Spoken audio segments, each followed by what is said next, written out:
కూటమి ప్రభుత్వం మీద పెరుగుతానే ఉంది.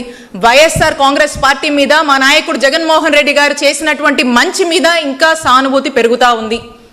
మీరు ఎన్ని అడ్డంకులు సృష్టించినా, ఇదే కాదు ఏ కార్యక్రమాన్ని మీరు ఎంత ఆపుదామని ప్రయత్నించినా అంత బలంగా వైఎస్ఆర్ కాంగ్రెస్ పార్టీ నిలబడుతుంది, ప్రజల పక్షాన పోరాడుతుందని తెలియజేసుకుంటా ఉన్నాను.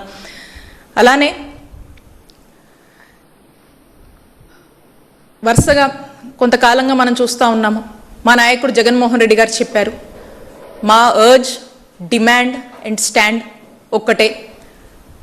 ఈ గవర్నమెంట్ మెడికల్ కాలేజ్కి సంబంధించి ఈ రోజున ఈ గత కొద్ది రోజులుగా జరుగుతున్నటువంటి యాజిటేషన్స్, జరుగుతున్నటువంటి ప్రొటెస్ట్, కంటిన్యూ అవ్వబోతున్నటువంటి కంటిన్యూటీ ఉండేటువంటి జరగబోయేటువంటి యాజిటేషన్స్ కానీ ప్రొటెస్ట్స్ కానీ అన్నీ కూడా చాలా పెద్ద ఎత్తున ఈ ప్రభుత్వం మేల్కొనే వరకు కూడా పెద్ద ఎత్తున జరగబోతున్నాయి. ఈరోజు జరిగినవన్నీ కూడా this is the trailer on protest of this government medical college on your privatisation.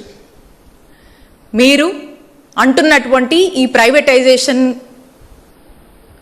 పద్ధతి మీరు మార్చుకోవాలని జరుగుతున్నటువంటి ఈ ప్రొటెస్ట్లో రీసెంట్ టైమ్స్లో చూసాము.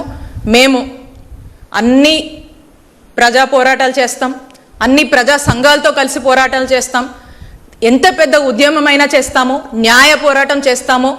ఎవరైనా కూడా మిగతా ప్రతిపక్ష పార్టీలు ఎవరొచ్చి దీనికి మద్దతు ఇచ్చినా ఖచ్చితంగా వైఎస్ఆర్ కాంగ్రెస్ పార్టీ వారికి ఈ కాన్సెప్ట్కి వాళ్ళు వచ్చి ముందుకొచ్చి ఈ యొక్క ఉద్యమాలు చేస్తున్నందుకు, ఈ యొక్క ప్రొటెస్ట్ చేస్తున్నందుకు మేము మద్దతుగా నిలబడతాము.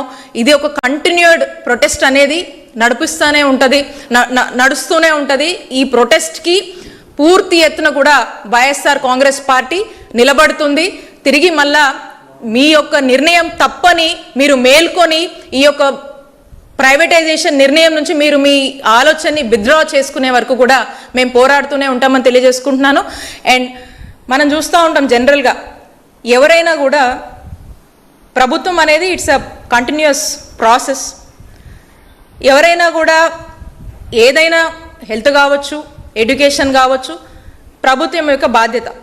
సో ఆ బాధ్యత వాళ్ళకు ఉన్నప్పుడు మాది దమ్మున్న ప్రభుత్వం, మేము ఇలా చేయగలుగుతాము, మేము అలా చేయగలుగుతాము, మేము ప్రజలకి న్యాయం చేస్తాము, ప్రజలకు మంచి ఆరోగ్యం ఇవ్వడంలో మేము ముందుంటామని చెప్పి ఎవరైనా కూడా జనరల్గా ముందుకు వెళ్తారు. కానీ ఈ కూటమి ప్రభుత్వాన్ని చూస్తూ ఉన్నాం, ఎక్కడా ఉండదు. మన ఆంధ్రప్రదేశ్ రాష్ట్రంలోనే చూస్తాం ఈ కూటమి ప్రభుత్వాన్ని చంద్రబాబు నాయుడు గారి నాయకత్వంలో. ఖచ్చితంగా